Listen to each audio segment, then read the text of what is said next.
Sunday the 23rd of May 2003, 3 o'clock.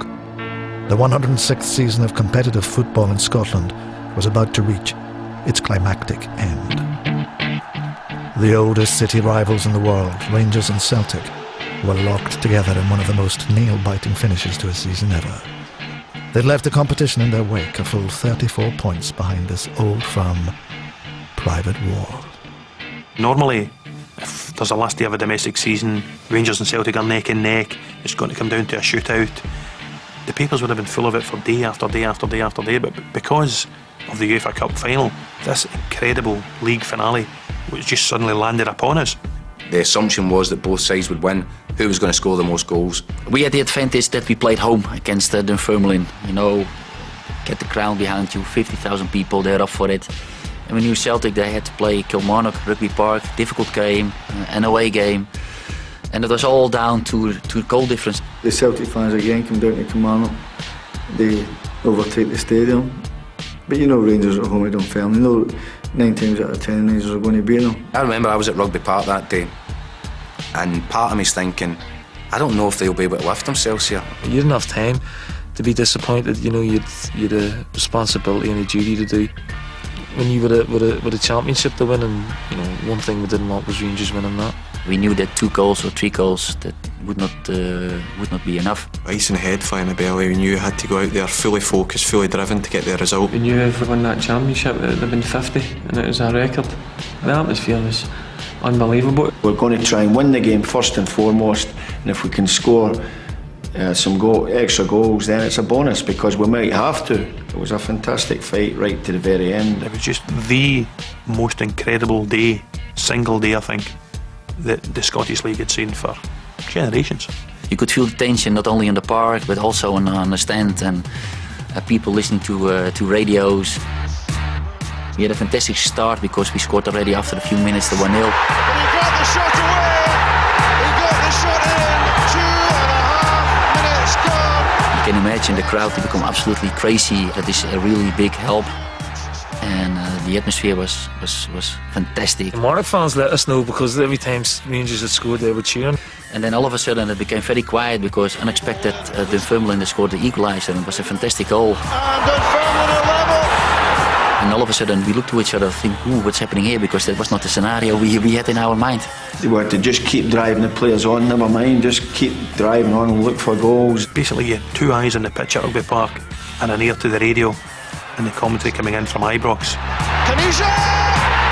We scored 2-1, and of course we knew what was happening at Rugby Park. From then on, it was just Celtic were ahead, Rangers were ahead, Celtic were ahead, Rangers were ahead, and you just couldn't call it at any stage. Not a bad ball in ever! Not a bad ball for Alderlampton to score Rangers third. Thompson plays it in. Oh, what a mess going on in there, that's it! McLeish said as well in the dressing room, 45 minutes, go out, try to score as many goals as possible, try to be patient as well, try to keep the ball in the team and put pressure on their defence, and eventually you will score goals. I said to them, it only takes a second to score a goal, you've got to keep driving forward. Sometimes the crowd became very quiet, and then we knew actually that the league was actually going to Celtic. Alan Thompson remains calm, steps up, left-footed, brilliantly scored! And Celtic take pole position in the championship race. Alan Thompson. Looking back, there were a couple of defining moments within the 90 minutes that really should have pointed to a Rangers victory. There was a moment, I think, where Henrik Larsson hit the post at Rugby Park, and as that was happening, Ronald de Boer was scoring for Rangers against Dunfermline at Ibrox. McCann's delivery! The Boer's header! 4-1 Rangers!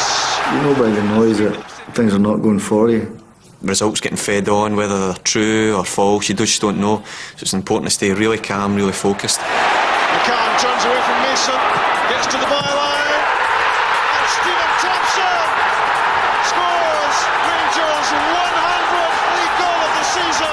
Minute by minute you were getting updates coming from Ibrox, and it was uncanny the way the games were unfolding at both ends of the M77. The ball went out and I ran out to get a shy, and one of the punters shouted, Alan Thompson had missed a penalty and skied over the bar.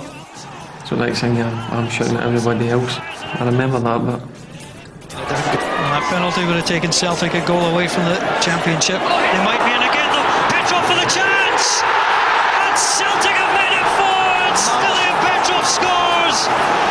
It's game on once more at Rugby Park! Celtic led 4-0, Rangers led 5-1. It was balanced perfectly.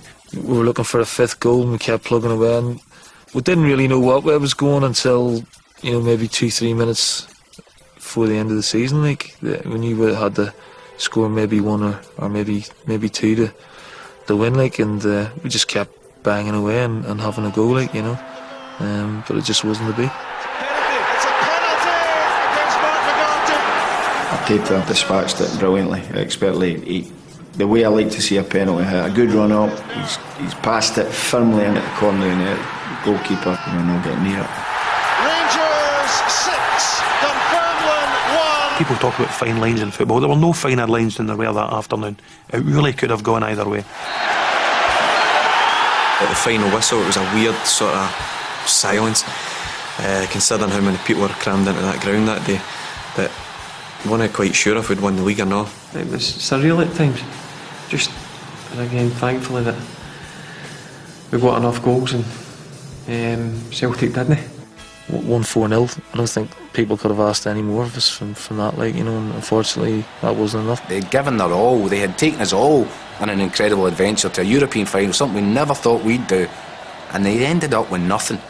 And, well, that's football, isn't it? But it really felt unfair that day. The final whistle goes at Rugby Park. Rangers have won their 50th title. I remember I just jumped on the table and lifted the cup. My two boys were there, and my mates were there, and it was great to enjoy it with them. Yeah, you can imagine the celebrations after the game. They were absolutely brilliant and fantastic.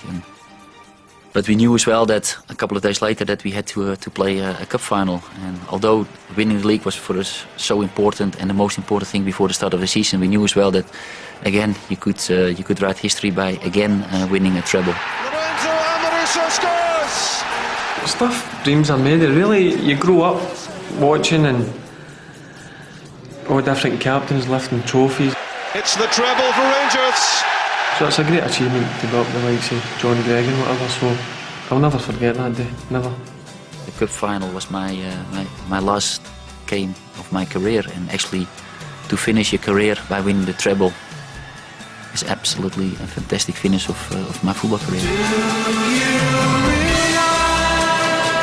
This was Rangers' moment.